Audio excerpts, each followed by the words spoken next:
The Gold Bug by Edgar Allan Poe. What ho, whose fellow is dancing mad? He hath been bitten by the tarantula, all in the raw. Many years ago I contracted an intimacy with a Mr. William Legrand. He was of an ancient Huguenot family and had once been wealthy, but a series of misfortune had reduced him to want. To avoid the mortification consequent upon his disaster, he left New Orleans, the city of his forefathers, and took up his residence at Sullivan's Island near Charleston, South Carolina. This island is a very singular one. It consists of little else than the sea sand and is about 3 miles long. Its breadth at no point exceeds a quarter of a mile. It is separated from the mainland by a second principal creek, oozing its way through a wilderness of reeds and slime, a favorite resort of a marshal. The vegetation, as might be supposed, is scant or lesh dwarfish. No trees of any magnitude are to be seen. Near the western extremity where Fort Moultrie stands, and where are some miserable form buildings tenanted during summer by the fugitives from Charleston, dust and feather, may be found, indeed, the Bristol palmetto, but the whole island, with the exception of its western point and a line of hard, wide beach on the sea-coast, is covered with a dense undergrowth of the sweet myrtle, so much prized by the horticulturists of England. The shrub here often attains the heights of 15 or 20 feet, and forms an almost impenetrable coppice, burdened with the air with its fragrance. In the inmost recesses of his coppice, not far from the eastern or more remote end of the island, Legrand had built himself a small hut, which he occupied when I first, by merry accident, made his acquaintance. We soon ripened into friendship, for where was much in recluse to excite interest and esteem. I found him well inducted with unusual powers of mind, but infected with misanthropy, and subject to perverse modes of alternate enthusiasm and melancholy. He had with him many books, but rarely employed them. His chief amusement were gunnings and fishing, or sauntering along the beach and through the myrtles, in quest of shells or entomology specimens. His collection of the latter might have been envied by Swammerdam.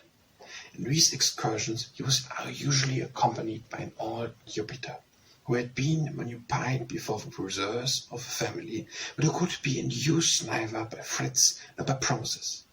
Though when what he considered as right of attendance upon his footsteps of his young Massa Will, it is not improbable that he related of Legrand conceived him to be somewhat unsettled in intellect, and contrived to instil this obstinacy into Jupiter with a view to the supervision and guardianship of Warnwell. The winter and the latitude to Sullivan's Island are seldom very reserved, and in the fall of the year it is a rare event indeed when a fire is considered necessary. About the middle of October the 18th, there occurred, however, a day of remarkable chilliness. Just before sunset I scrambled my way through the evergreens to the hut of my friend, whom I had not visited for several weeks. My residence being at the time in Charleston, a distance of 9 miles from the islands, while the facilities of passage and repassage were very far behind those of the present day. Upon reaching the hut, I rapped as was my custom, and getting no reply, sought for the key where I knew it was secreted, unlocked the door, and went in. A fine fire was placed upon the hearth. It was a novelty, and by no means an ungrateful one. I took an armchair by the crackling logs, and waited patiently the arrival of my hosts. Soon after dark they arrived, and gave me a most cordial welcome. Jupiter, grinning from ear to ear, bustled about to prepare some Martians for supper. Legrand was in one of his fits, or shall I term them, of enthusiasm. He had found an unknown bevel forming a new genius, and, more than this, he had hunted down and secured, with Jupiter's assistance, a scare voice, which believed to be totally new, but in respect to which he wished to have an opinion on the morrow. "And why not tonight?" I asked, rubbing my hands over the blaze and wishing the whole tribe of scarabaei at the devil. "Ah, if I had only known you were here," said Legrand. "But it's so long since I saw you. nor could I foresee what you would pay me a visit this very night of all hours. As I was coming home, I met Lieutenant G of the fort, and very foolish. I lent him the bug, so it will be impossible for you to see it until morrow. Stay here tonight, and I will send Jup down for it at sunrise. It is the loveliest thing in creation. What? Sunrise? Nonsense. No, the bug. It is of a brilliant gold color, about the size of a large hickory nut, with 2 jet black spots near an extremity of the back and another somewhat longer at the other. The antennae are. They ain't no fin in him, Massa Will. I keep a telling on you. He interrupted Jupiter. The bug is a good bug, solid, every bite of him inside and all set and wing. Nearby, feel half so heavy a bug in my life. Well, suppose it is, Jup, replied Legrand. Somewhat more earnestly it seemed to me, and the case demanded. Is there any reason for your letting the bird burn? The color, he returned to me, is really almost enough to ruin Jupiter's idea. You never saw a more brilliant metallic luster than the scales emit, but of this you cannot judge till tomorrow. In the meantime I can give you some idea of a shape. Saying this, he seated himself at a small table, on which were a pen and ink, but no paper. He looked for some in a drawer, but found none. Never mind, said he at length, with the answer, and he drew from his waistcoat pocket a scrap of what I took to be very dirty foolscap, and made upon it a rough drawing with a pen. While he did this, I retained my seat by the fire, for I was still chilly. When the design was complete, he handed it to me without resisting. As I received it, a loud growl was heard, succeeded by scratching at the door. Jupiter opened it, and a large Newfoundland belonging to Legrand rushed in, leaped upon my shoulders, and loaded me with caresses, for I had shown him much attention during previous visits. When his gambols were over, I looked at the paper, and, to speak the truth, found myself not a little puzzled at what my friend had depicted. Well, I said, after contempling it for some minutes, this is a strange scarab voice, I must confess. New to me, never saw anything like that before. Unless it was a skull, or a death's head, which is more nearly resembled than anything else that has come under my observation. A death's head? Echoed Legrand. Oh, yes. Well, it has something of an appearance upon paper, no doubt. The 2 upper black spots look like eyes, eh? And the longer one at the bottom like a mouth, and when the shape of the whole is oval. Perhaps so, said I, but Legrand, I fear you are no artist. I must wait until I see the beetle itself, if I am to form any idea of its personal appearance. Well, I don't know, said he, a little nettled. I draw a tolerable steward at least. Have had good masters, and flatter myself, but I am not quite a blockhead. But my dear fellow, you are a gentleman, said I. This is a very perceptible skull. Indeed, I may say that it is a very excellent skull, according to the vulgar notions about such specimens of physiology. And your scarab voice must be the queerest scarab voice in the world, if it resembles it. Well, we may get up a very thrilling bit of superstition upon this hint. I presume you will call the black scarab voice caput hominis, or something of that kind. There are many titles in the natural histories. But where are the antennae you spoke of? The antennae? Said Legrand, who seem to be getting unaccountably warm upon the subject. I'm sure you must see the antennae. I made them as distinct as they are in the original insect, and I presume that it is sufficient. Well, I said, perhaps you have, still I don't see them, and I handed him the paper without additional remark, not wishing to ruffle his temper. But I was much surprised at the turn affairs had taken. His ill humour puzzled me, and, as of a drawing of a beetle, there were positively no antennae visible, and the whole did bear a very close resemblance to the ordinary cuts of a death's shell. He received the paper very precisely, and was about to crumble it, apparently to throw it in the fire, when a casual glance at the design seemed suddenly to arrest his attention. In an instant his face grew violently red, and another excessively pale. For some minutes he continued to scrutinize the drawing minutely where he sat. At length he arose, took a candle from the table, and proceeded to seat himself upon a sea-chest in the farthest corner of the room. Here again he made an anxious examination of the paper, turning it all directions. He said nothing, however, and his conduct greatly astonished me. Yet I thought it prudent not to exaggerate the growing moodiness of his temper by any comment. Presently he took from his coat pocket a wallet, placed the paper carefully in it, and deposed both in a writing desk, which he locked. He now grew more composed in his demeanour, but his original air of enthusiasm had quite disappeared. Yet he seemed not so much sulky as abstracted. As the evening wore away, he became more and more absorbed in a riot from which no sallies of mine could arouse him. It had been mine to pass the night at the hut, as I had frequently done before, but, seeing my host in this mode, I deemed it proper to take leave. He did not press me to remain, but, as I departed, he shook my hand, with even more than his usual cordiality. It was about a month after this, and during the interval I had seen nothing of Legrand, when I received a visit of Charleston from his man Jupiter. I had never seen the good old look so desperately, and I feared that some serious disaster had befallen my friend. "Well, Jup," said I, "what is the matter now?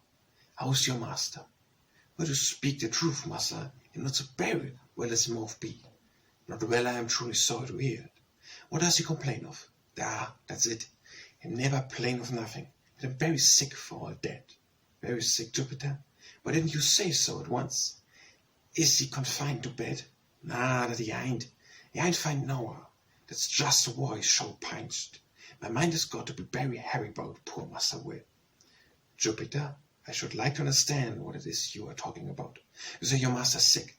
Hasn't he told you what ails him? I must have time worth while for the get made about the matter.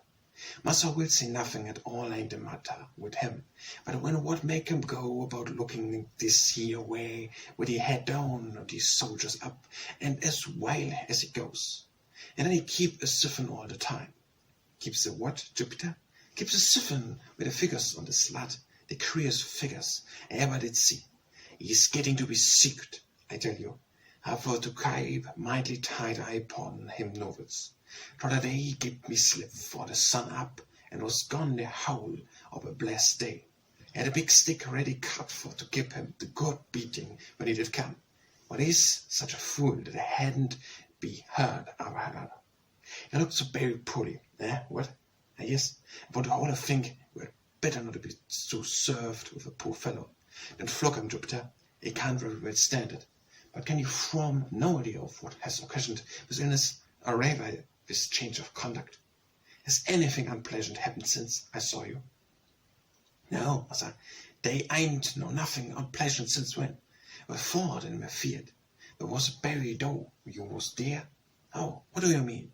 "Why, massa, I mean the bug. There now." "The what? The bug? I'm very certain that Massa Will been bit somewhere about the head by that gold bug. And what cause have you, Jupiter, for such a supposition?" "Claws enough, massa, and mouth too.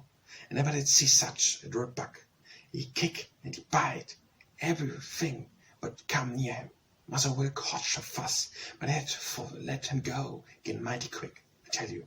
Then was the time he must have got the bite. I didn't like the look of the bug mouth myself, no, so I wouldn't take hold of him with my finger, but I catch him with a piece of paper that I found. I wrap him up in with the paper and stuff a piece up in his mouth. That was the way. And you think when your master was really bitten with a beetle and with a bite made him sick? I don't think nothing about it. I knows it. What make him dream about a Google so much? If thank cause he bit by a Google bug, his heart wrote them Google bugs for dice. But how you know he dreams about God? How I know? Why, cause he talk about it in his sleep. That no one knows. Well, Job, perhaps you are right. What fortune circumstance am I to attribute for honor of a visit from you today? What the matter, massa? Did you bring any message from Mr. Langford? No, massa, I bring this here epistle. And here Jupiter handed me a note which ran thus: "My dear, why have I not seen you for so long a time? I hope you have not been so foolish as to take offence at my little brusque of mine. But no, what is improbable. Since I saw you, I have had great cause for anxiety. I have something to tell you, yet secretly known how to tell it, or whether I should tell it at all. I have not cried well for some days past, and poor Jup annoys me almost beyond endurance. But his well-meant attentions, would you believe it, He had prepared a huge stick the other day with which to chasing me from giving him the slip and spending the day solace among the hills of the mainland. And ready belief, my ill looks alone saved me a flogging. I have made no addition to my cabinet since we met. If you can in any way make it convenient, come over with Jupiter. Do come. I wish to see you tonight upon business of importance. I assure you that it is of the highest importance. Ever yours, William Legrand. There was something in the tone of his note which gave me great uneasiness. Its whole style different material from that of Legrand. What could he be dreaming of? What new crotch possessed his extable brain? What business of highest importance could he possibly have transacted?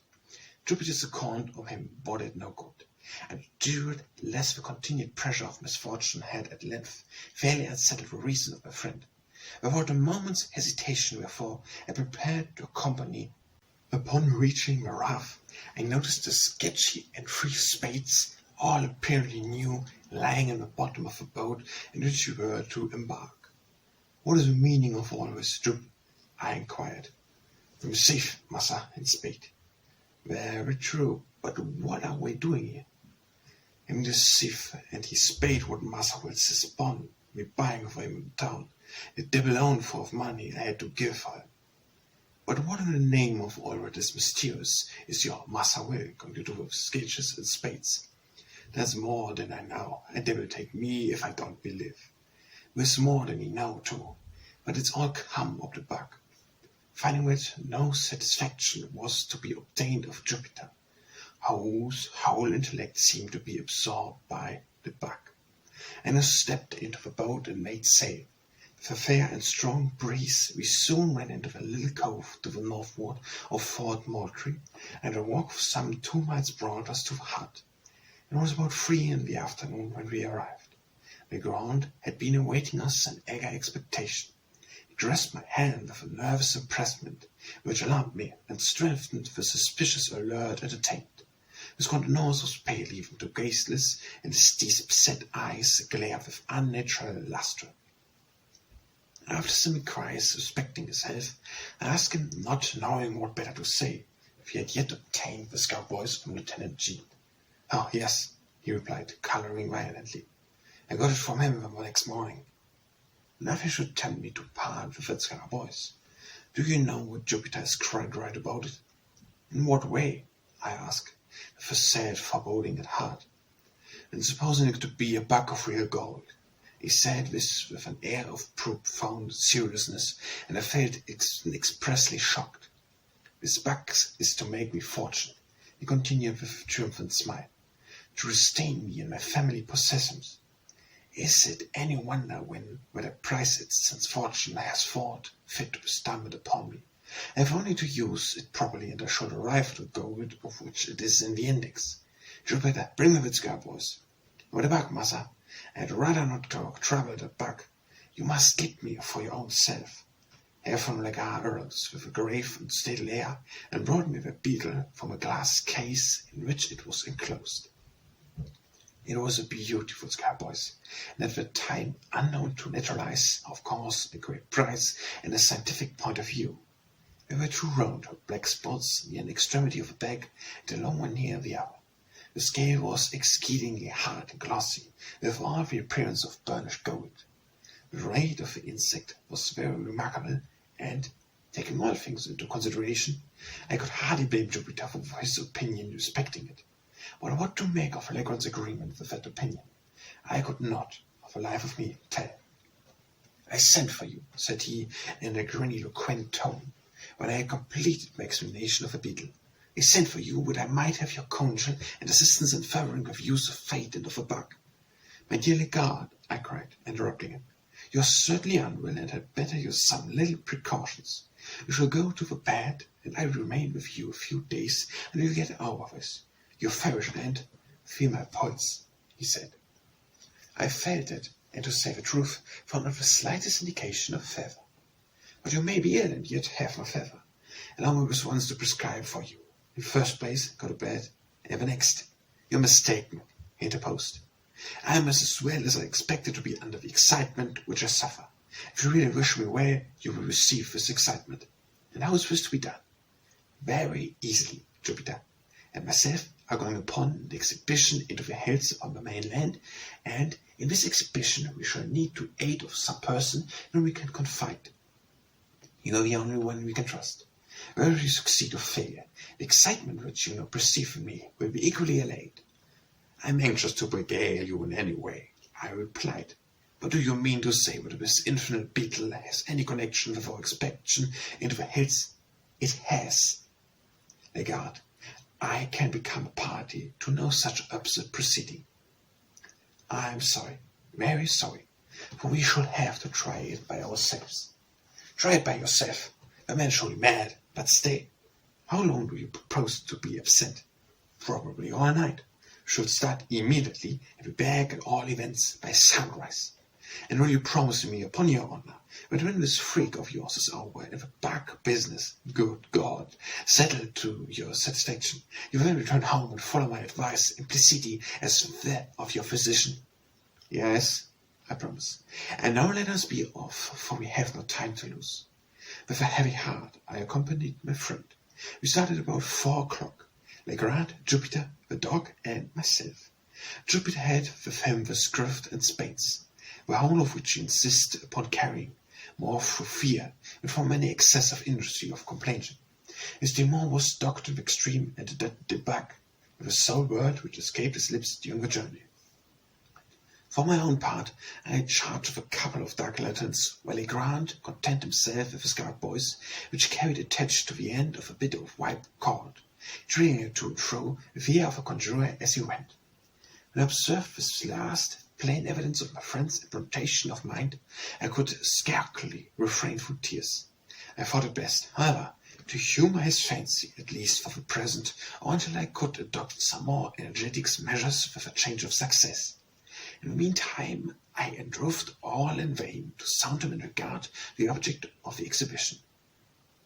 Having succeeded in inducing me to accompany him, he seemed unwilling to hold conversation upon any topic of minor importance, and to all my questions vouchsafed no other reply when, we shall see.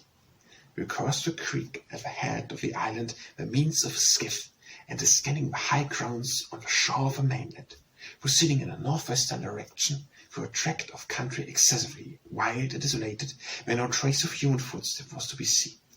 Legrand led away with decision, pausing only for an instant here and there to consult what appeared to be certain landmarks, and his own got riveting upon a former occasion. In this manner we journeyed for about 2 hours, and the sun was just setting when we entered a region infinitely more dread than any yet seen.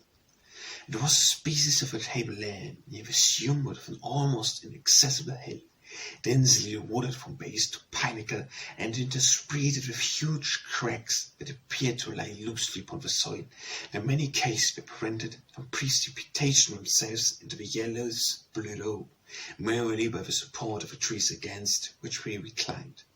Deep ravens in various directions gave an air of still sterner solemnity to the scene. The nature platform to which we had clambered was thickly overgrown with brambles, through which we soon discovered that it would have been impossible to force our way but for the circle, and Jupiter, by direction of his master, proceeded to clear far off the path to the foot of an enormously tall tulip tree, which stood with some 8 or 10 oaks upon the level, and far surpassed them all and all our trees, which I had then never seen, in the beauty of its foliage and form, and the right spread of its branches, and in the gentle majestics of its appearance. When we reached this tree, Legrand turned to Jupiter and asked him if he thought he could climb it. The old man seemed a little staggered by the question, and for some moments made no reply. At length he approached the huge trunk, walked slowly around it, and examined it with minute attention. When he had completed his scrutiny, he merely said, "Yes, my son, Jup climb any tree we ever seen alive.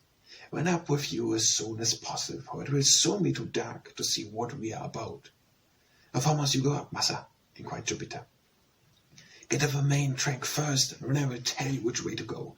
And here, stop, take this beetle with you. The back, massa, will the go back," drawing back in dismay. "What for must down the back way of the tree? Judge if I do." If you are afraid, Jup, to hold a harmless little dead beetle, why you could carry it up with a string.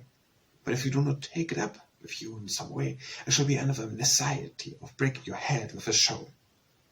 What a matter now, massa, said Jup, vitally ashamed into complaints. All this far to raise fuss was only funning anyhow. We fell at a bug, what I care for the bug.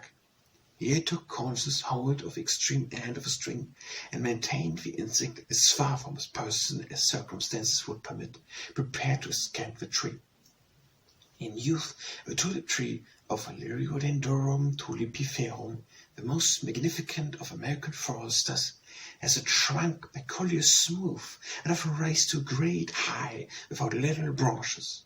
But in its riper age, the bark becomes knarred and uneven, while many short limbs make their appearance on the stem.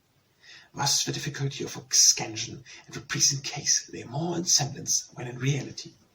Embracing the huge cylinder as closely as possible, with his arms and knees setting with his hands some projections and resting his naked toes upon others, Jupiter, after one or two narrow escapes from falling, at length wriggled himself into the first great fog, and seemed to consider the whole business as virtually accomplished. The risk of the achievement was, in fact, not over, although the climber was some 60 or 70 feet from the ground. "Which way must go now, Massa Will?" he asked. "Keep up the largest branch, the one on this side," said Legrand, and apparently with his little trouble ascending higher and higher until a glimpse of a squat figure could be obtained through the dense foliage which involved it. Precisely his voice was heard in a sort of air. "How much farther is got for go? Why up are you?" asked Legrand. "Ever so far. Can see the sky from the top of the tree." "Never mind the sky, but attend to what I say. Look down the trunk and count the limbs below you on the side. How many limbs have you passed?" 1, 2, 3, 4, 5, and then past 5 big limber, massa, upon this side. Then go 1 limb higher." In a few minutes his voice was heard again, announcing that the 7th limb was ascended.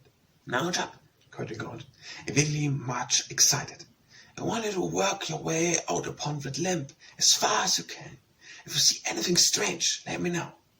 By this time, what little doubt I might have entertained of my poor friend's insanity was put finally at rest. I had no alternatives but to conclude him striking with lunacy, and to become seriously anxious about getting him home. When I was pondering upon what was best to be done, Jupiter's voice was again heard. "Moss, fit for the venture. Upon the slime very far. We stared limb pretty much all the way." "Did you say it was a dead limb, Jupiter?" cried Legrand in a craving voice. "Yes, massa, him dead as a doornail. Done up for certain, done departed this her life." "What in the name of heaven shall I do?" asked Legrand, seemingly in the greatest distress. "Do," said I, glad of an opportunity to interpose a word. "I'll come home and go to bed. Come now. Oh, it's a fine fellow. It's getting late, and besides, you remember your promise. Jupiter," cried he, without heeding me in the last, "do you hear me?" "Yes, Massa Will. Are you ever so plain? Try rot well with your knife, and see if you think it very rotten." "I'm rotten, massa, sure enough," replied for a few moments, "but not so very rotten as the mouth be. Mouth venture a little way upon the line by yourself, that's true." "By yourself? What do you mean?" "Why, I mean the back. This very heavy back, suppose I drop him down fast, and then the limb won't break." "You infernal scoundrel!" cried Legrand, apparently much relieved. "What do you mean by telling me such nonsense as that?" "As sure as you will let the beetle fall, I'll break her neck. Look here, Jupiter, do you hear me?" "Yes, massa." "Well, now listen. If you vanish out on the limb as far as you think safe, and not let go of the battle, I'll make you a present of $1 as soon as you get down." "And good name, massa will." "Deed, I guess," replied very promptly. "Was out of the end. Now to the end that limb. Soon be to the end, massa. Oh, Lord God have mercy. What is the whiz here upon the tree?" "Well," cried Legrand, highly delighted, "what is it?" "Why, it ain't nothing but a skull. Somebody been left him head up at the tree, and the crows done gobble every bit of a meat off." "A skull, you say?" "Very rare. How is it faced into the line?" "What holds it on? Snore snuff, massa. Must look." What is a very curious circumstance, upon my word. There's the great big nail in the sky. What fast up and out of a tree? Well, now, Jupiter, do exactly as I tell you. Do you hear? Yes, Master. Pay attention, when. Find the left eye of a skull. Huh? That's good. I know the left eye at all. Because your stupidity. Do you know your right hand from your left? Yes, I does now. Now support it. With my left hand, but I choke the wood drill. To be sure, you are left-handed, and your left eye is on the same side as your left hand. Now suppose you could find the left eye of a skull of a place where the left eye has been. Have you found it? Here was a long pause. Is the left eye of a skull upon the same side as the left hand of a skull, too? 'Cause the skull ain't got not a bit of a hand at all. Never mind. I got a little eye now. A little eye. What I must do with it? Let the beetle drop through it as far as the string will reach. But be careful, and not let go your hold of a string. All that done, Master Will. Mighty easy thing for to put the bug through the hole. Look out for him, there below. The youngest colleague, a portion of Jupiter's person could be seen, but the beetle which he had suffered to the skin was now visible at the end of a string, and glistened like a globe of burnished gold in the last rays of a settled sun, some which still faintly illuminated the eminence upon which we stood. The sky voice hung quite clear of any branches, and if allowed to fall, would have fallen at our feet. Legrand immediately took the skiff and cleared with it a circular space, 3 or 4 yards in diameter, to benefit the insect, and having accomplished this, ordered Jupiter to let go of the string and come down from the tree, driving a peg with great nicety into the ground at the precise spot where the beetle fell. My friend was now produced from his pocket a tape measure, fastening one end of this at the point of the trunk of the tree, which was nearest the peg. He unrolled it till it reached the peg, and once far unrolled it in the direction already established with the 2 points of the tree and the peg, of a distance of 50 feet. Jupiter clearing away the brambles with a scythe, and the spot was attained. The second peg was driven, and by this center a rude circle about 4 feet in diameter described, taking no spade himself, leaving one to Jupiter and one to me. Legrand begged us to set about one to digging as quickly as possible. To speak the truth, I had no especial relish to such amusement at any time, and at that particular moment would most willingly have declined it. For the night was coming on, and I felt much fatigued with the exercise already taken, but I saw no mode of escape, and was fearful of disturbing my poor friend's equanimity by a refusal. Could I have depended, indeed, upon Jupiter's aid, I would have had no hesitation in attempting to get the lunatic home by force. But I was too well assured of his disposition to hope that he would assist me, and, under any circumstance, in a personal contest with his master. I made no doubt that the latter had been infected with some of the innumerable southern substitutions about money buried, and that this fantasy had received confirmation by the finding of the scarlet boys, or perhaps by Jupiter's obstinate and mainly to be a bag of real gold. A mind disposed to lunacy would readily be led away by such suggestions, especially if chiming in with favorite preconceived ideas, and when I called to mind the poor fellow's speech about the beetle's being the index of his fortune. Upon the whole, I was sadly vexed and puzzled, but at length I concluded to make a virtue of necessity, to dig with a good will, and thus was sooner to convince the visionary by a cool demonstration of the fidelity of the opinion he entered. My lantern having been lit, we all fell to work with a zeal worthy a more rational cause, and as the glare fell upon our persons and implements, I could not help thinking how picturesque a group we composed, and how strange and suspicious our labours must have appeared to any interloper who, by chance, might have stumbled upon our whereabouts. We dug very steadily for 2 hours. Little was said, and our chief embarrassment lay in the yelpings of the dog, who took exceeding interest in our proceeding. He at length became so obstreperous that we grew fearful of his giving the alarm to some strangers in the vicinity. However, this was the apprehensions of Legrand. For myself, I should have rejoined at my interruption that might have enabled me to get the wanderer home. The noise was, at length, very effectually silenced by Jupiter, who came out of the hour with a dogged air of deliberation, tied the brute's mouth up with one of his suspenders, and returned with a grave chuckle to his task. When our time mentioned had expired, we had reached a depth of 5 feet, and yet not sign of any treasures became manifest. A general pause ensued, and I began to hope that the farce was at an end. Legrand, however, although evidently much disconcerted, whipped his brow thoughtfully and recommenced. We had exceeded the entire circle of 4 feet diameter, and now we slightly enlarged the limit and went to a farther depth of 2 feet. Still nothing appeared. The goat-seeker, whom I sincerely pitied, at length clambered from the pit with the bitterest disappointment imprinted upon every feature, and proceeded slowly and reluctantly to put on his coat, which he had thrown off at the beginning of his labour.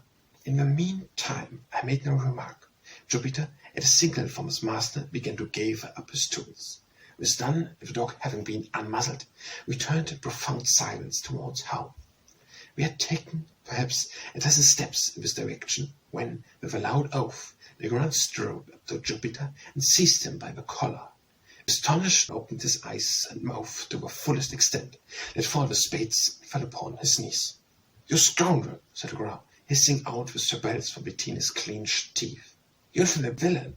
Speak, I tell you. Answer me this instant, without preparation. Which is your left eye?" "Oh, my gollar, Massa Will, this here is my left eye for certain," roaring the terrified Jupiter, placing his hand upon his right organ of vision, and holding it with a desperate persistency, as if in immediate dread of his master's attempt at a gouge.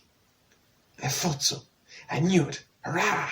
vociferated Legrand, and executed a series of curves and croakers, much to the astonishment of his valet, who, arising from his knees, looked mutely from his master to myself, and then from myself to his master.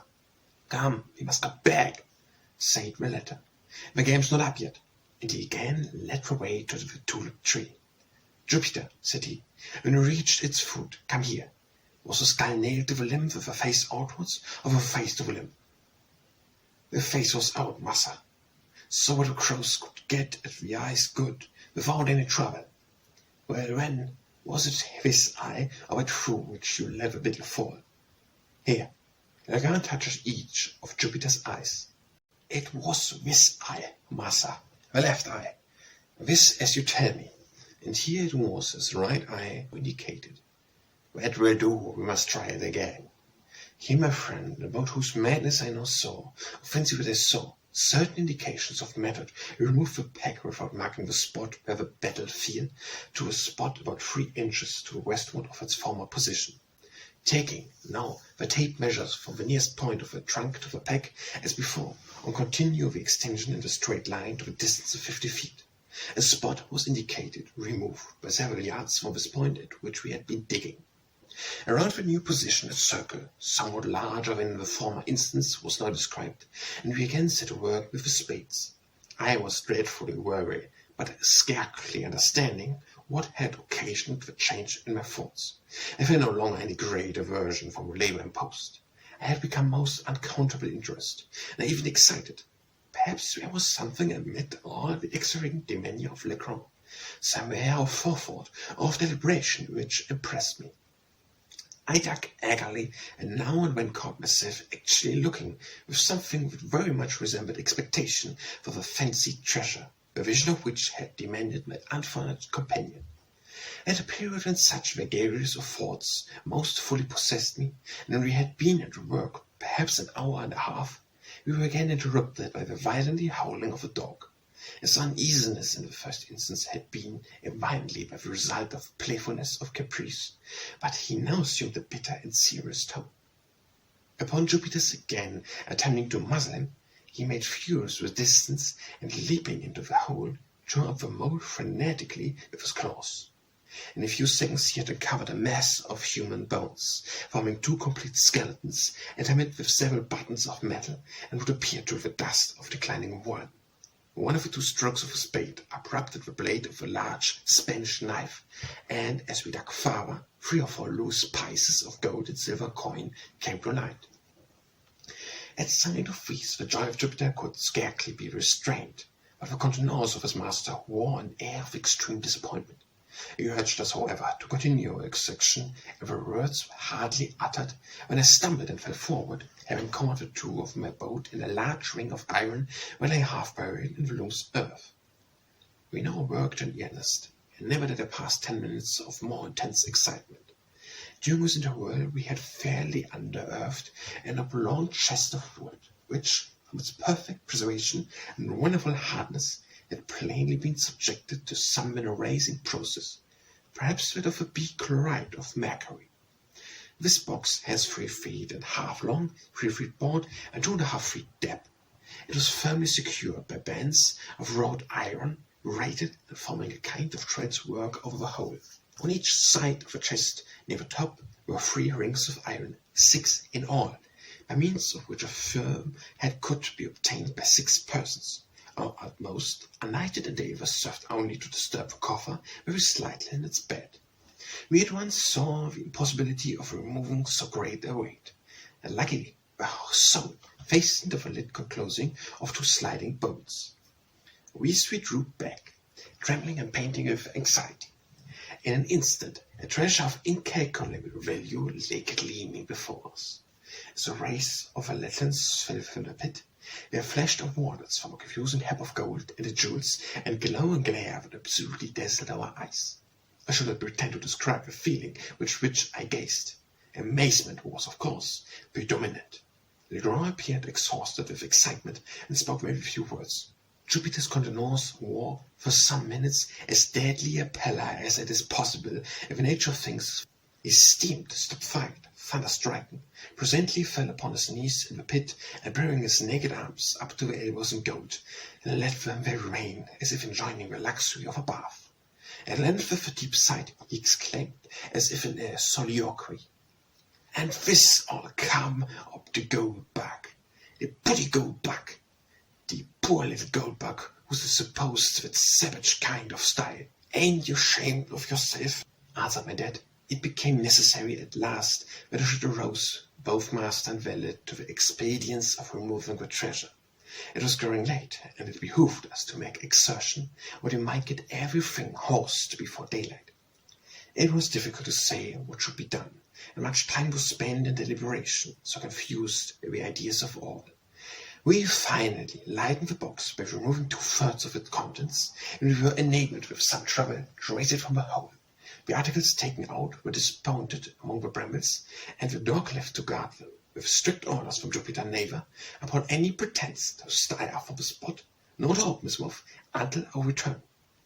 We then hurriedly made our home with the chest, reaching the hut in safety, but after excessive toil, at 1 o'clock in the morning, worn out as we were, it was not in human nature to do more just to win. We rested until 2, and at supper, starting for the hills immediately afterwards, armed with 3 stout sacks, which, by good luck, were open the premises. A little before 4 we arrived at the pit, dividing the remainder of the booty as equally as might be among us, and leaving the holes unfilled. Again set out for the hut, at which, for the second time, we deposed our golden burthens, just as the first streaks of the dawn gleaming from over the 3 tops in the east. We were now shortly broken down, but the intense excitement of the time denied us repose. After an unique slumber of some 3 or 4 hours' duration, we rose, as if by a preconcert, to make examination of our treasure. The chest had been full to the brim, and we spent the whole day, and the greater part of the next night, in a scrutiny of its contents. There had been nothing like order of arrangement. Everything had been heaped in promiscuosity. Having assorted all with care, we found ourselves possessed of even vaster wealth than we had at first supposed. In coin, we were rather more than $450,000, estimating the value of our pieces as accurately as we could by the table of the period. There was not a particular of silver. All was gold, of antique date, and of great variety, French, Spanish, and German money, with a few English guineas and some counters of which we had never seen specimen before. There were several very large and heavy coins, so worn that you could make nothing at the inscription. There was no American money. The value of the jewels were found more difficultly in estimating. There were diamonds, some of them exceedingly large and fine, 110 in all, and not one of them small. ancient rubies of remarkable brilliance, 310 emeralds, all very beautiful, and 21 sapphires with an opal. These stones had all been broken from the settings and thrown loose in the chest. The settings themselves, which we picked out from among the other gold, appear to have been beaten up with hammers, as if to prevent identification. Beside all this, there was vast quantity of solid gold ornaments, nearly 200 massive fingers and earrings, which changed 30 of these, if I remember.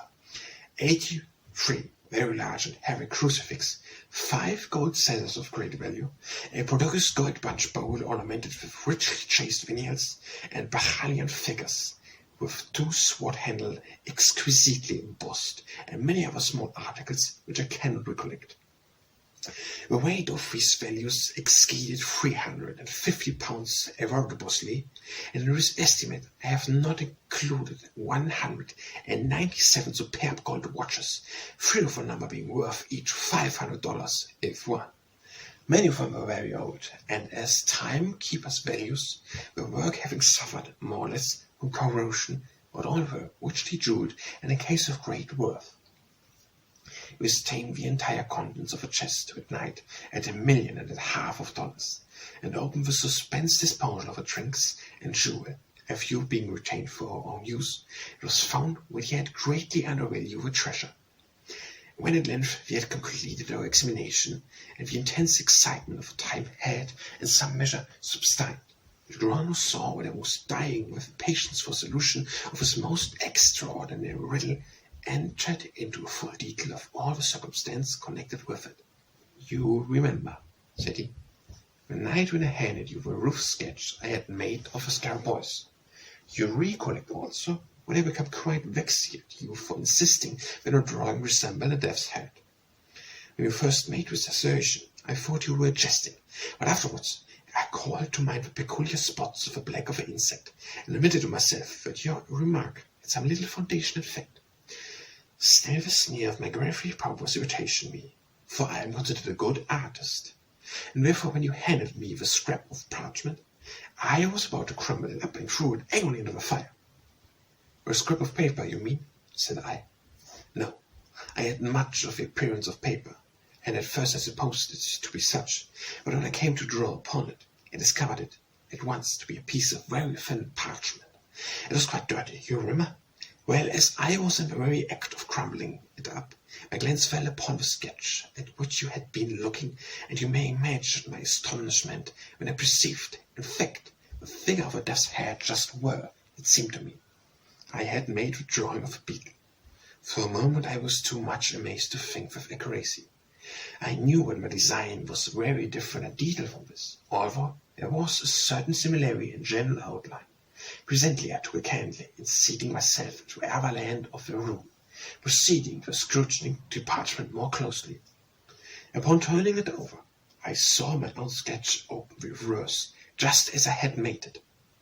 My first idea now was more surprised at the really remarkable similarity of outline, and the single coincidence involved in the fact that unknown to me there should have been a skull upon the other side of the parchment. Immediately beneath my finger out of Scarabaeus, and the skull not only in outline but in size should so closely resembled my drawing. I saw the singularity of this coincidence absolutely stupid for a time. This is the usual effect of such coincidence. The mind struggles to establish a connection, a sequence of cause and effect, and being unable to do so, suffers a species of temporal paralysis. But when I recovered from the stupor, there dawned upon my gradually a conviction which startled me even far more than the coincidence. I began distinctly, positively, to remember that there had been no drawing of the parchment when I made my sketch of the Scarabaeus. I became perfectly certain of this, for I recollected turning up first one side and then the other, in search of the cleanest spot. Had the skull been then where? Of course I could not have failed to notice it. Here was indeed a mystery which felt it impossible to explain, but even at that early moment there had seemed to glimmer, faintly within the most remote and secret chamber of my intellect, a glow-worm like conception of a truth which last night's adventure brought to so magnificent a demonstration. I arose at once, and putting the parchment securely away, dismissed with farther reflection until I should be alone. When you had gone, and when Jupiter was fast asleep, I betook myself to a more methodical investigation of the affair.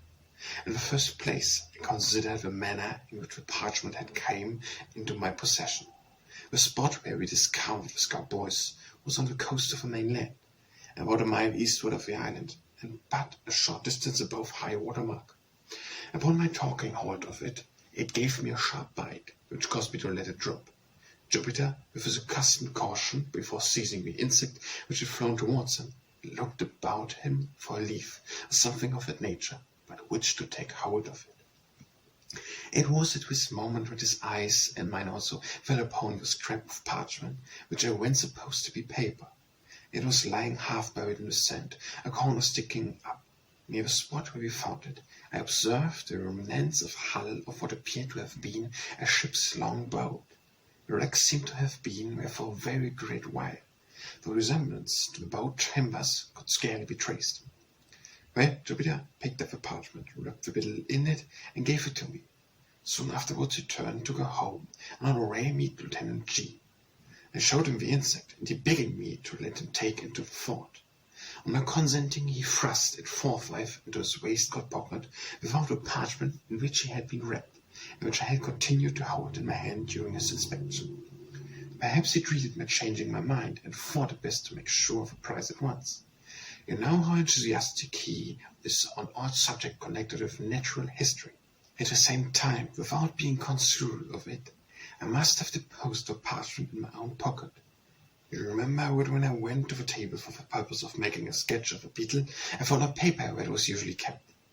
I locked it in a drawer and found none there. I searched my pockets, hoping to find an old letter, and when my hand fell upon the parchment, I thus detailed the precise mode in which I came into my possession, for the circumstance impressed me with peculiar force. No doubt you will think me faithfully, but I had already established a kind of connection. I had put together two links of a great chain. There was a boat lying on the sea-coast, and not far from the boat was a parchment, not a paper, with a skull depicted on it. You will, of course, ask where is the connection. I reply that the skull of Death's Head is a well-known emblem of pride. The flag of a death's head is hoisted in all engagements. I have said with a scrap of parchment and not paper. Parchment is durable, almost imperishable. Matters of a little moment are rare consigned to parchment, since, for the more ordinary purpose of drawing or writing, it is not nearly so well adapted as paper. This reflection suggested some meaning, some relevancy in the death's head. I did not fail to observe also the form of parchment. Although one of its corners had been by some accident destroyed, it would be seen that the original form was oblong. It was just such a slip. Indeed, it might have been chosen for a memorandum, for a record of something to be long remembered and carefully preserved. But, I interposed, you say that the skull was not upon the parchment when you made the drawing of a beetle. How will you trace any connection between the boat and the skull, since the letter, according to your own admission, must have been designed, God only knows how or by whom, as some period substance you're sketching the Scout boys? Ah, you now turn to the whole mystery. All was secret at this point. I had comparatively little difficulty in solving. My steps were sure, and could afford but a single result. I reasoned, for example, thus. When I drew the Scout boys, there was no skull apparent on the parchment. When I had completed the drawing, I gave it to you and observed you narrowly until you returned it. You, therefore, did not design the skull, and no one else was present to do it. When it was not done by human agency, and nevertheless it was done.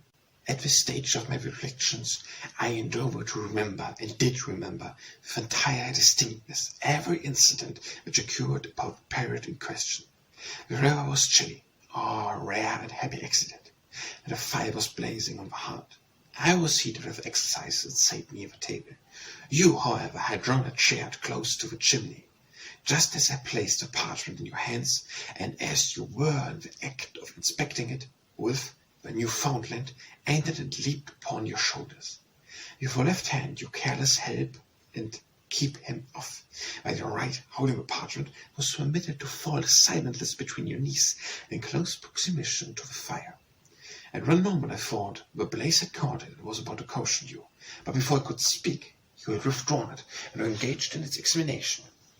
When I considered all his peculiars, I doubt not for a moment that he had been the agent in bringing the light on the parchment the sculptor saw designed on it. You are well aware that chemical preparations exist and have excised time out of mind, by means of which it is possible to write on either page or volume, so that the character should become visible only when subjected to the action of fire. There, digesting an aqua gear and dilute with 4 times its weight of water, is something employed, a green tint result. Regulars of cobalt dissolved in spirit of nitre gives a red. These colors disappear long and short at once after material written on coals, but again become apparent upon the recollection of heat.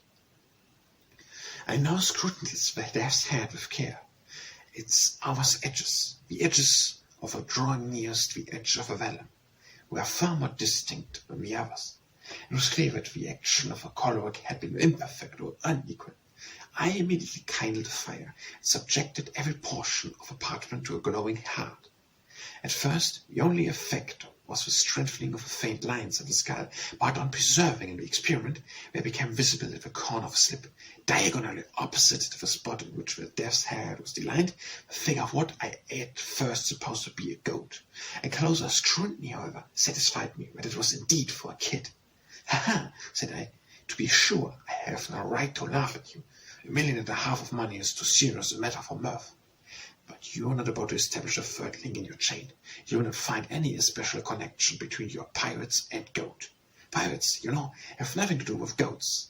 They are playing to the farming interest. But I have just said that the figures was not that of a goat. When a kid went, pretty much the same thing. Pretty much, but not altogether," said Edgar. "You may have heard of one, Captain Kidd. I at once looked on the figure of the animal as a kind of punning or hieroglyphical signature. I say signature because its position of a volume suggests this idea. It is head of the corner diagonally opposite, and in the same manner the air of a stamp was here. But I was sorely put out by the absence of all else, of a body to my image, an instrument, of text for my contact text. I presume you'd expect that I'll find a letter between the stamp and the signature. Something you would kind. The fact is, I feel irresistibly impressed with the presentment of some vast good fortune impending. I can exactly say why. Perhaps, after all, it was really the desire and an actual belief. But do you know what Jupiter's silly words about the buck being of solid gold had a remarkable effect on my fancy? And in the series of accidents and coincidents, they were so very extraordinary. Do you observe how many an accident is? What with the ease that one should have occurred on the sole day of the year, which it has been, or maybe sufficiently cool for fire, and not without a fire, or without the intervention of a dog of the precise moment in which he appeared. I should never have become aware of the death's head, so never have a possession of a treasure. But proceed, I am all impatient. Well, you have heard, of course, the many stories count, the thousand vague rumors afloat about money buried somewhere in the Atlantic Ocean. My kid and his associates. These rumors must have been some foundation in fact. And the rumors have existed so long and so continuously could be resulted, it appeared to me, only from the circumstance of a buried treasure still remaining entombed. Had Kate concealed his plunder for a time, and afterwards reclaimed it, the rumors would scarcely have reached us in the present unvarying form. You will observe that the story told are all about money seekers, not about money finders. Had the pirate recovered his money where the affair would have dropped? It seemed to me that some accident, similar of a memoriam indications locally, had deprived him of a means of recovering it, and that this accident had become known to his followers, who otherwise might never have heard the treasure had been concealed at all, and who, busying themselves in vain, because unguided attempts to gain it had given first birth and then universal currency to reports which are not so common. Have you heard of any important treasure being unearthed along the coast? Never. But with Kidd's acclamation were immense. It is well known. I took it for granted, therefore, that you have still held them, and you will scarcely be surprised when I tell you what I feel a hope, nearly amounting to certainly, that the parchment so strangely found, and with a lost record of a place of devotion. But how did you proceed? I had a volume again to the fire after increasing the heat, but nothing appeared, and I thought it possible the coating of dirt might have something to do with the failure, so I carefully rinsed the parchment with pouring warm water over it, and, having done this, I placed it in a thin plane, with the skull downwards, and put the pen upon a furnace of lighted charcoal. In a few minutes, the pan having become thoroughly heated, I removed the slip, and to my inexpressible joy, found it spotted in several places, with what appeared to be figures arranged in lines. Again I placed it in the pan, and suffered it to remain another minute. Taking it off, the whole was just as you see it now. Here later on, having reheated the parchment, submitted to my inspection. The following characters were rudely traced in a red tint between the death sheet and the goat. 5 3 plus plus 305 6 4 8 2 6 4 plus 4 plus 806 4 8 8 6 0 8 5 8 plus 8 8 3 8 8 5 4 6 8 8 9 6 8 plus 4 8 5 5 2 plus 4 9 5 6 2 5 4 8 8 8 4 plus 1 plus 9 4 8 0 8 1 8 8 plus 1 4 8 8 5 4 4 8 5 5 2 8 8 0 6 8 1 plus 9 4 8 8 8 4 3 4 0 6 9 2 8 5 6 4 4 8 4 plus 1 6 1 1 8 8 plus question mark. But, said I, returning him the slip, I was as much in the dark as ever. Were all the jewels of Gorkona waiting to me on my solution of this enigma, I am quite sure I should be unable to earn it. And yet, said Laurent, the solution is by no means so difficult as you might be led to imagine from the first hasty inspection of the characters.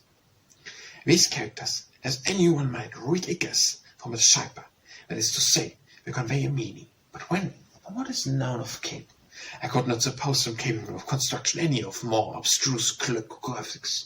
I made up my mind at once that this was a simple species, such, however, as would appear to the crude intellect of the sailors, absolutely insolvable without the key. And you really solved it? Really, I have solved others of an abstruseness 10,000 times greater. Circumstances and a certain bias of mind have led me to take interest in such riddles, and it may well be doubted whether human ingenue can construct an enigma of the kind which human ingenue may not, by proper application, resolve. In fact, having once established connected and legal characters, I scarcely gave a thought to the mere difficulty of developing their import. In the present case, indeed all cases of secret writing, the first question regards the language of a cipher. For the principles of solution, so far, especially as the more simple ciphers are concerned, depends on and are varied by the genius of a particular item. Generally has no alternative but experiment, directed by probabilities of every hand known to him, would hence the solution, and if a true one be aimed at. But if the cipher now before us, all difficulties are removed by the signature. The part of the word kid is appreciable in no other language when we English. But for this consideration I should have begun my attempts with Spanish and French, as the terms in which a secret of this kind would most naturally have been written by a pirate of a Spanish main. As it was, I assumed the chirograph to the English. You observe there now division between the words, and had there been division, the task would have been comparatively easy. In such case I should have commenced with a collection and analysis of the shorter words, and at a word of a single letter cured, as it most likely. Or I, for example, I should have considered the solution as assured. But when there being no division, my first step was to ascertain the predominant letters, as well as the last frequent counting. All I constructed the table thus. Of character 8, there are 33. 26, 4, 19, 16, 13, 5, 12, 6, 11, 1, 8, 0, 6, 9, 2, 5, 3, 4, 3, 2, 1. Now in English, the letter which most frequently occurs is E. Afterwards, the succession runs A, O, I, D, H, N, R, S, T, U, Y, C, F, G, L, M, V, B, K, P, Q, X, Z. E, however, predominates so remarkably that an individual sentence of any length is rarely seen where it is not the prevailing character. Here when we have, in the very beginning, the groundwork for something more than a mere success. The general use which may be made of a table is obvious, but in this particular cipher, we shall only very particularly require its aid. As our predominant character is 8, we will commence by assuming it is the E of the natural alphabet. To verify this supposition, let us observe if the 8 be seen often in couplets, for E adopted with great frequency in English in such words, for example, as meet, fleet, speed, seen, been, agree.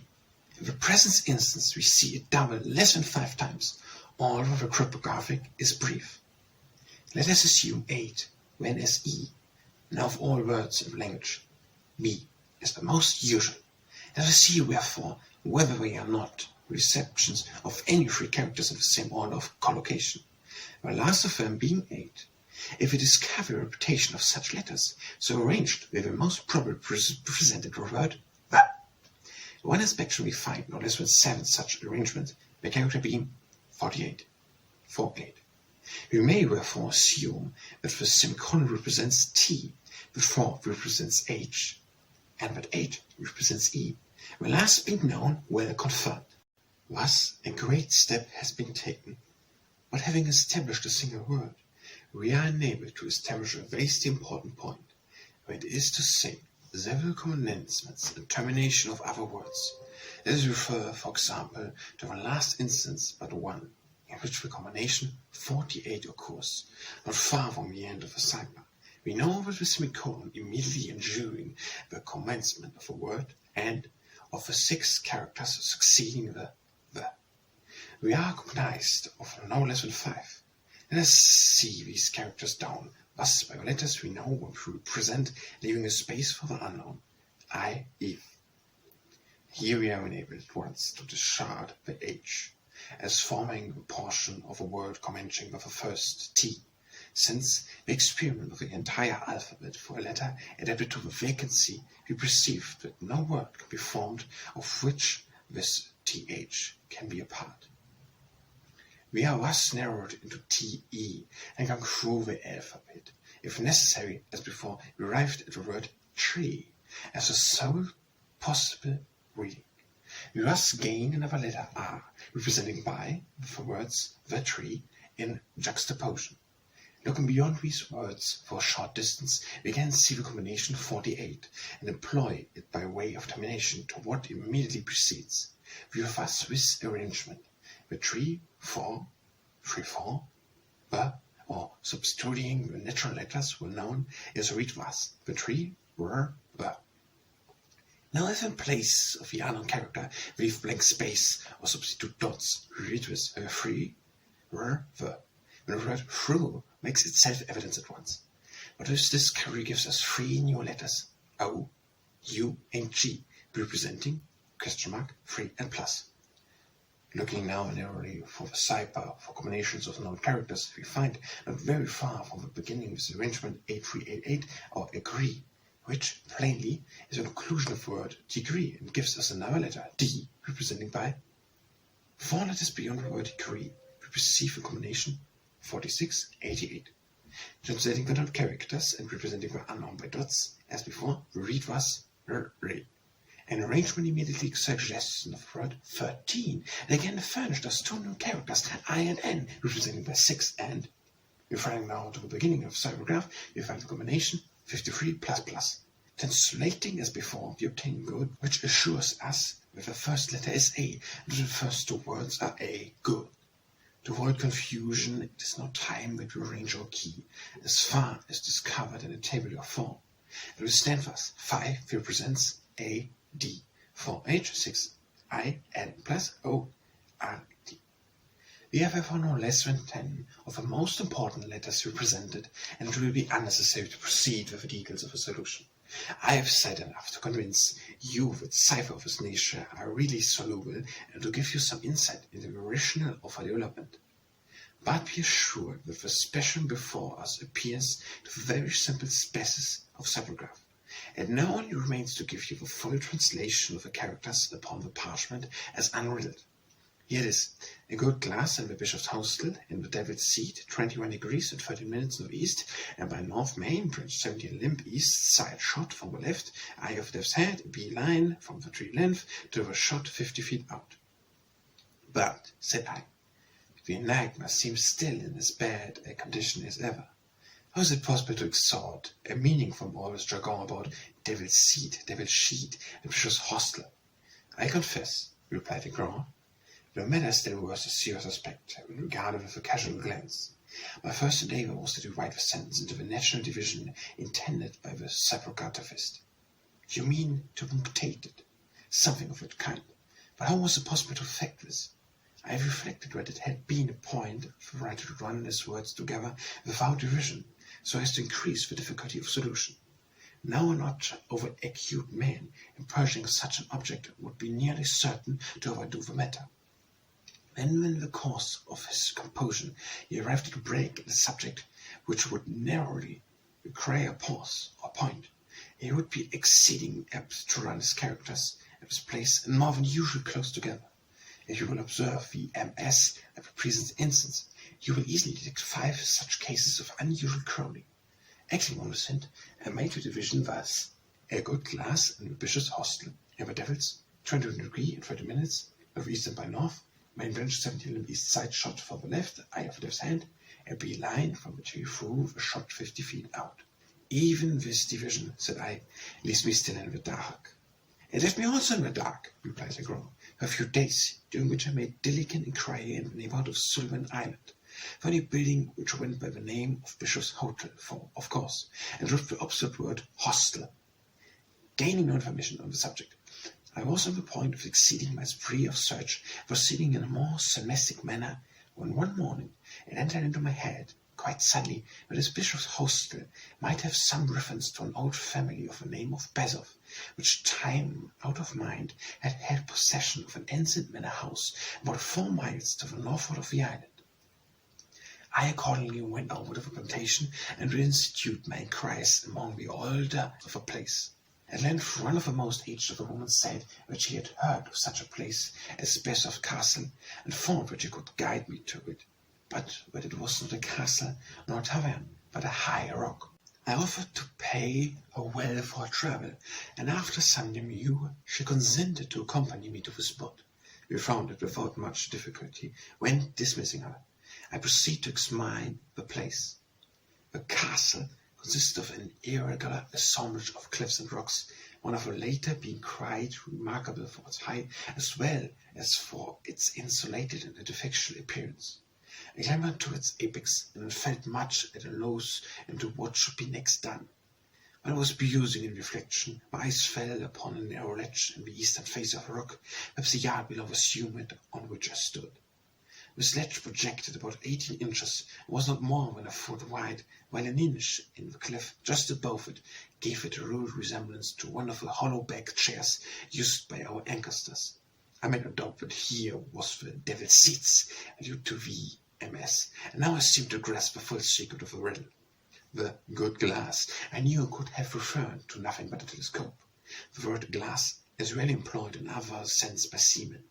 Now here I at once saw was a telescope to be used, and a defined point of view, admitting no variation in which to use it. Nor did I hesitate to believe that the phrases 21 degrees and 30 minutes, and northeast and by north, were intended as directions for the leaving of a glass. Greatly excited by these discoveries, I hurried home, procured a telescope, and returned to the rock.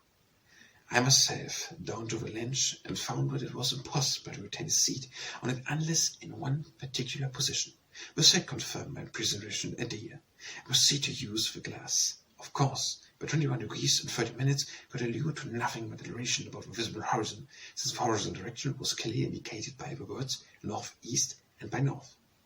This latter direction I at once established by means of a pocket compass, when pointing the glass as nearly as an angle of 21 degrees of elevation as I could do it by guess. I moved it casually up or down until my attention was arrested by a circular rift opening in the foliage of a large tree, that overtook its fellows in the distance. In the center of this rift I perceived a white spot, but could not at first distinguish what it was. Adjusting the focus of the telescope, I again looked and now made it out to be a human skull. On this discovery, I was so sanguine as to consider the enigma solved. The phrase main branch, left line, east side, could refer only to the position of a skull on a tree. while shoot from the left eye of Death's head admitted also of but one interpretation in regard to search for buried treasure. I perceived that the design was to drop a bullet from the left eye of a skull, and with a bee-line, or in other words, a straight line, drawn from the nearest point of a trunk through the shot of a spot where the bullet fell, and whence extended to a distance of 50 feet, would indicate a definite point. On beneath this point, I thought it is at least possible that the portrait of the lay concealed. All this, I said, is exceedingly clear and although ingenious, still simple and explicit. When I left the bishop's hotel, what when? Why again carefully taking the bearings of a tree, I turned homewards. The instant that I left the devil's seat, however, the circular rift vanished, nor could I get a glimpse of it afterwards, turn as I would. What seems to me the chief ingenue in this whole business is the fact, the repeating experiment has convinced me in it as a fact, the circular opinion in question is visible from no other attendant point of view than that afforded of a narrow ledge of the face of the rock. In this expedition to the bishop's hotel, I had been attended by Jupiter, who had, no doubt, observed for some weeks past the abstraction of my demonio, and took especial care not to leave me alone. But on the next day, getting up very early, I contrived to give him a sleep, and went into the hills in search of a tree. After much toil, I found it. When I came home at night, my valet proposed to give me a flogging. For the rest of the adventure, I believe you are as well acquainted as myself. I suppose, said I, you missed the spot in the first attempt at digging for Jupiter's stupidity and letting the buck fall through the right instead of the left of the skull. Precisely. This mistake I made a difference of about 2 inches and a half in the shot. That is to say, in the position of a peg near the tree, that the treasure being beneath shot, where there would have been of little moment.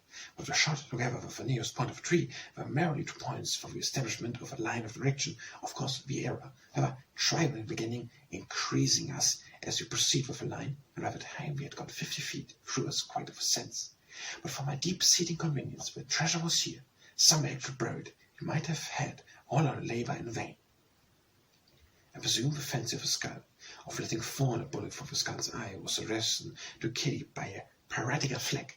No doubt he felt a kind of political consistence in recovering his money through his own use in sinew. Perhaps so, still I cannot help thinking that common sense had quite as much to do with the matter as poetical consistency. To be visible from the devil's seat, it was necessary that the object, if small, should be white. There is nothing like a human skull for retaining and even increasing its whiteness and exposure to all viscourances or weather. But your grandiloquence and your conduct in swinging a beetle, how excessively odd! I was sure you were mad. And why did you insist on letting fall the buck instead of a bullet from the skull?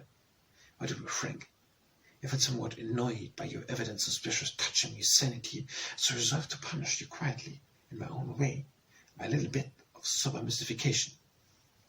For this reason I swung the beetle, and for this reason I let it fall from a tree. Observation of yours about its great weight suggested a later idea. Yes, I perceived, and now there's only one point which puzzles me. What are we to make of a skeleton found in the hole? That is a question I am no more able to answer than yourself. There seems, however, only one plausible way of accounting for them. Yet it is dreadful to believe in such autocracy as my suggestion would imply. It is clear that Kit, if Kit indeed is secret to his treasure, which I doubt not, it is clear that he must have had assistance in labor. But the worst of his labor concealed, he may have thought as expedient to remove all participants in his secret. Perhaps a couple of blows with a mattock was sufficient, while he could just were busy in the pit. Perhaps it cried a dozen. Who shall tell? The end.